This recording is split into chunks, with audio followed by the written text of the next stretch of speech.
Pam, pam, param, pam, pam, parararara. Pam, pam, param, pam, pam, parararara. Esbofete, vem assistir aula do professor Calvé. Esbofete, vem, menino. Fala, galerinha, amantes da biologia. Vamos lá? Vamos estudar? Vestibulares específicas por chegar. É isso aí, galerinha. Vamos estar aqui alguns tópicos de relações, digamos, relações biológicas, também chamadas de relações ecológicas, vocês sabem. Alelobiose, olha a sinonímia em biologia, por isso que muita gente não gosta de biologia. Galerinha, o mutualismo é um tipo de relação ecológica que sempre os vestibulares gostam de colocar alguma questão, certo? Então eu já tenho áudio, dica, podcast, ferramenta do momento, no busão, no seu carro, no pendrive, com fone de ouvido ou sem fone de ouvido, ouça os podcasts dos amantes da biologia.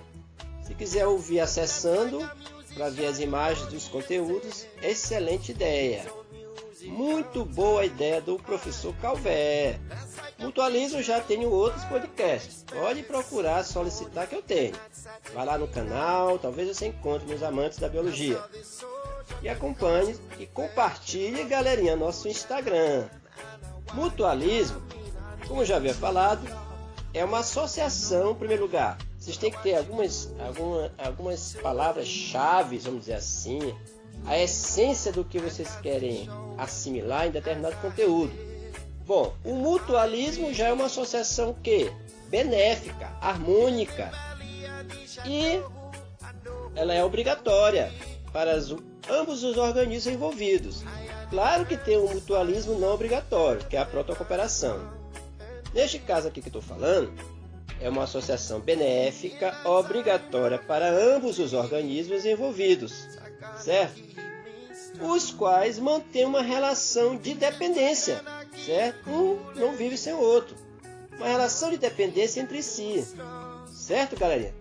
De tal maneira que, caso sejam, vamos dizer, separados, seu crescimento e sobrevivência, por exemplo, são comprometidos. Agora, quando eu falo uma relação harmônica entre os organismos envolvidos, você entende que é uma relação biológica do tipo homotípica ou heterotípica. Se são organismos envolvidos, são pelo menos dois organismos diferentes. Então ela é heterotípica, também chamado de interespecífica, não intraespecífica. Um exemplo de mutualismo clássico, todo mundo sabe, até que Kiara Fernanda, de 6 anos, minha filhota, sabe. São os líquens, né? São formados pela interação, olha, entre organismos diferentes, entre algas e fungos. Também entre cianobactérias, ao detalhe, e fungos. Galerinha, nessa associação, as algas, você tem que falar, galerinha, qual é o benefício que um está passando para o outro. Esse é outro ponto-chave de uma relação biológica. No caso do mutualismo, as algas ou as cianobactérias, elas fazem fotossíntese, né? Então, é o seguinte, por meio da fotossíntese, elas vão produzir o quê? Matéria orgânica que será utilizada por elas, claro, pelas algas e cianobactérias e também pelos fungos. Não é isso? Agora, os fungos, por sua vez, não é uma troca, mutualismo? Eles vão obter do meio ambiente a água e o quê? E os nutrientes necessários à sua sobrevivência e também de quem? Das algas e das cianobactérias. Pronto, galerinha. Então, o líquen é um caso de mutualismo entre algas unicelulares, que são as cianobactérias, e fungos. Galerinha, detalhe, algas unicelulares, que são as cianobactérias. Aí existem outros exemplos de mutualismo. Olha, ruminantes. Ah, professor, eu não sei o que é ruminantes. Animais que ruminam, têm pança. Todo o tempo eles estão mastigando. Eles comem gramíneas, capim, são herbívoros. Então eles ruminam todo o tempo ali mastigando, que faz parte da digestão deles. O alimento vai lá em um determinado compartimento do estômago deles, que é um estômago poligástrico, e não é monogástrico como o nosso. Tem vários compartimentos, omaso, abomaso, rumen, retículo. Então a digestão ela é complexa. O alimento vai no estômago e volta para a boca. Por isso que eles ficam ali tentando degradar essas macromoléculas, esses nutrientes, para conseguir fazer a digestão adequada. Certo? Então, quem são esses ruminantes? Bois, cabras. Vai me dizer que não conhece um boi, uma cabra, girafa. Existem vários.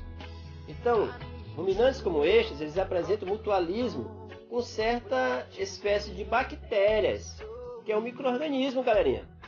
Essas bactérias, nem toda bactéria faz mal. Olha aí, ó. Essas bactérias, elas se desenvolvem aonde? No tubo digestório desses animais. Mais precisamente, em um compartimento do estômago chamado de rumen. Rumen ou pança. É aquela barriga lá. O rumen deve ser o maior compartimento do estômago desses animais. Então o que essas bactérias fazem? Elas digerem a celulose do alimento do ruminante, que é o capim, que não poderia ser aproveitado sem essa ajuda, né? Então a bactéria vai estar ali ajudando na digestão da celulose, porque tem uma enzima que ela libera chamada de celulase. Mais um exemplo aí de parceria, de mutualismo entre um animal e outro, espécies diferentes, ruminantes e micro-organismos, que são as bactérias. Lembra lá dos protozoários, que se alimentam de madeira? Presente lá no organismo dos cupins, é outra relação, gente, de mutualismo. Os famosos triconíferas, as triconíferas ou os triconíferas, alguns professores chamam as triconíferas, são protozoários flagelados. Você tem a classificação dos protozoários lá, né? Então esses são flagelados. Ele tem a mesma utilidade, né, para o cupim. A mesma utilidade para o cupim, digerir a celulose, a mesma utilidade que tem lá nos ruminantes. Os protozoários, eles vivem no intestino. E graças a essa enzima, a celulase que eles produzem, eles digerem a celulose da madeira. Ele serve de alimento. Então, é outro exemplo de mutualismo. Mutualismo entre o cupim, que é uma espécie, né? E a triconífera, que é outra espécie, que é o protozoário. Esse protozoário flagelado, que vive aonde? No intestino do inseto. Cupim, para quem não sabe, prazer. Eu sou o cupim, eu sou um inseto. Muito bem, galerinha, mutualismo. Na espécie humana, no intestino humano, galerinha, também vive certas bactérias, não é verdade? Que se alimentam de materiais que podem estar ali, né? E constitui a famosa flora intestinal. A flora intestinal. O nome devia ser outro, né? Vamos dizer que seja a biota, né? A macrobiota ou a microbiota intestinal. Porque flora vem de flores. Cocô é flor, mas muitos chamam de flora. Vou tomar um remédio para ajustar a minha flora intestinal. Mas tudo bem.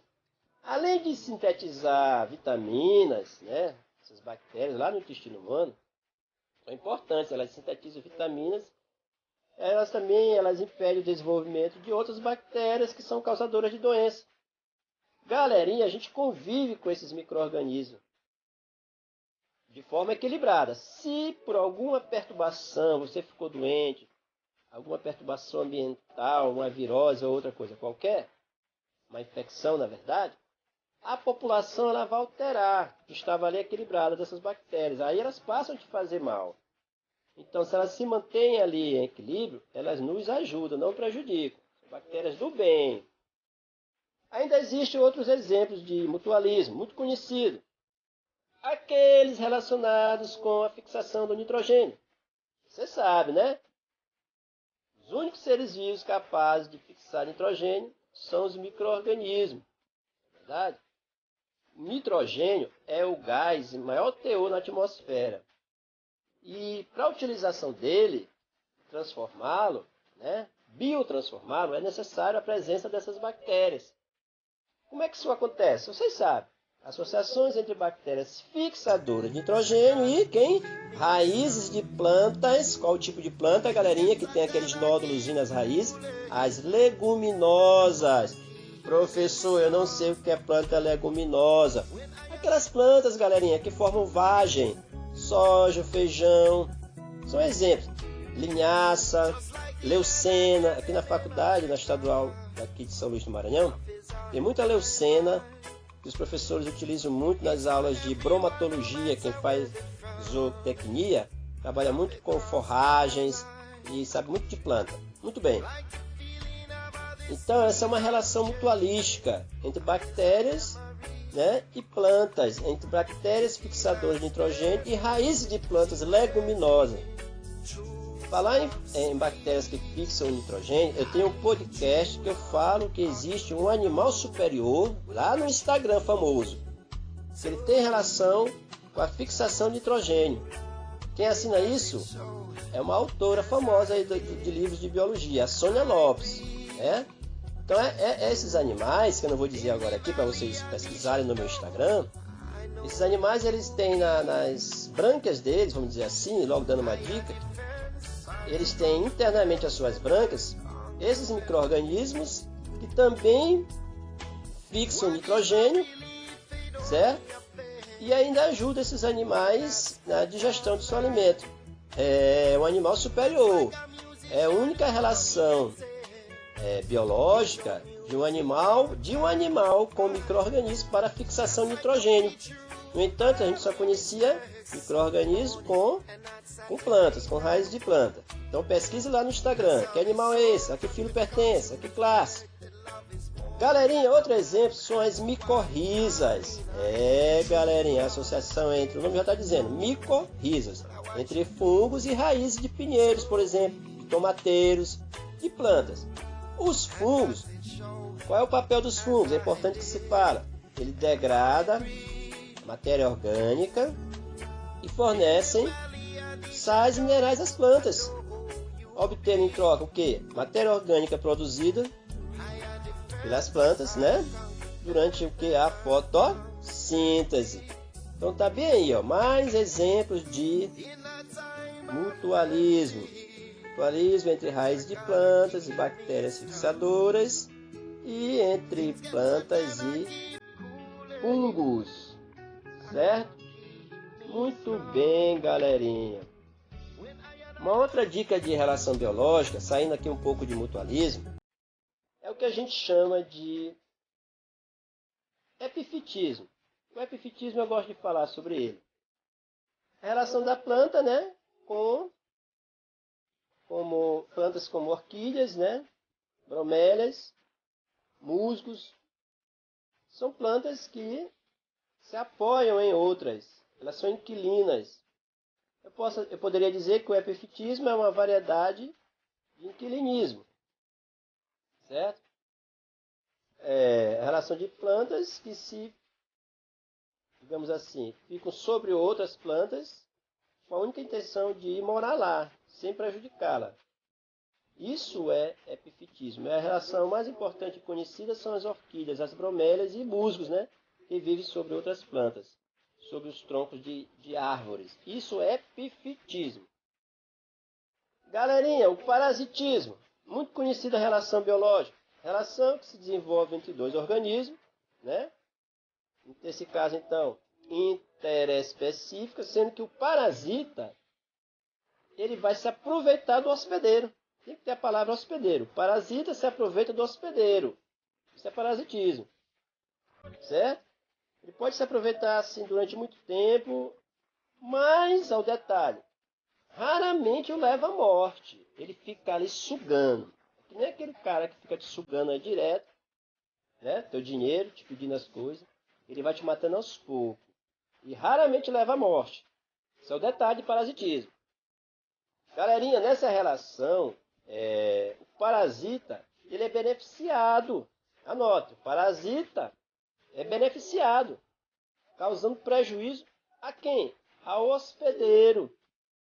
Ele retira dele alimento de que ele necessita, O hospedeiro, galerinha, ao detalhe, por sua vez, normalmente ele apresenta algumas adaptações. Isso é uma coisa que talvez muitos não sabem. O hospedeiro, por sua vez, ele normalmente apresenta algumas adaptações que vão lhe conferir certa resistência contra o parasita. Certo? Tu não convive aí com tuas lendas e piolhos? Então é isso, é parasitismo, tu adquire uma certa resistência. Olha, muitas espécies de organismos, eles estão adaptados ao parasitismo. Isso. A gente pode destacar as bactérias, os protozoários, os vermes, né? Os artrópodes. Agora, um dos raros exemplos, anote bem aí, de parasita vegetal, você gosta de cair na UEMA, paz, específico. Parasita vegetal é o cipó-chumbo. Cipó-chumbo. Ele tem essas estruturas chamadas de raízes sugadoras. Como é o nome? Vê se eu recordo aqui. Tem um branco. Austórios. É isso aí, professor. Parasitismo vegetal. Cipó-chumbo tem os seus austórios, né? Que ele vai lançar, né? Sobre outras plantas, sobre os vasos liberianos. Gostou, galera? Sobre os vasos liberianos da planta que é a hospedeira. Então ele parasita uma planta. A planta é a hospedeira de quem? Do cipó-chumbo. Então, esse cipó-chumbo ele vai retirar quem? Se eu estou falando vasos liberianos, eu estou falando de retirar quem? A seiva orgânica. O detalhe: cipó-chumbo parasita a planta, que é a hospedeira, para retirar a seiva orgânica, que vai servir de alimento para ele. Certo? Agora, tem um caso bastante conhecido de animais que parasitam plantas. Que animais são esses que parasitam plantas? Curiosidade nos amantes da biologia. Os pulgões, né? Os pulgões, eles sugam a seiva orgânica do vegetal. Beleza? O pulgão suga a seiva orgânica do vegetal. Olha o detalhe, veja bem, o cipó-chumbo, galerinha, é uma planta sem clorofila. Ela é incapaz de realizar fotossíntese. Então, ao parasitar outras plantas, ele vai obter a seiva orgânica que necessita para sobreviver, o cipó-chumbo. Beleza? Agora tem um detalhe que você precisa saber. Anotem, galerinha. O cipó-chumbo é uma planta holoparasita com H. Escrevam aí. Cipó-chumbo é uma planta holoparasita. E a erva de passarinho, também muito conhecida, essa erva daninha, esse parasita, a erva de passarinho é uma planta hemiparasita, também com H. Cipó-chumbo, holoparasita, erva de passarinho, hemiparasita. O que é isso, professor? Veja bem. O cipó-chumbo é uma planta holoparasita porque retira o quê? Seiva orgânica da planta hospedeira. E a erva de passarinho é uma planta hemiparasita, M metade, porque retira a seiva mineral da planta hospedeira. Galerinha, anotaram? Pam, pam, param, pam, pam. Dica, relação biológica, amantes da biologia, só para vocês. Abraços do Calvé, compartilhem, comentem o podcast.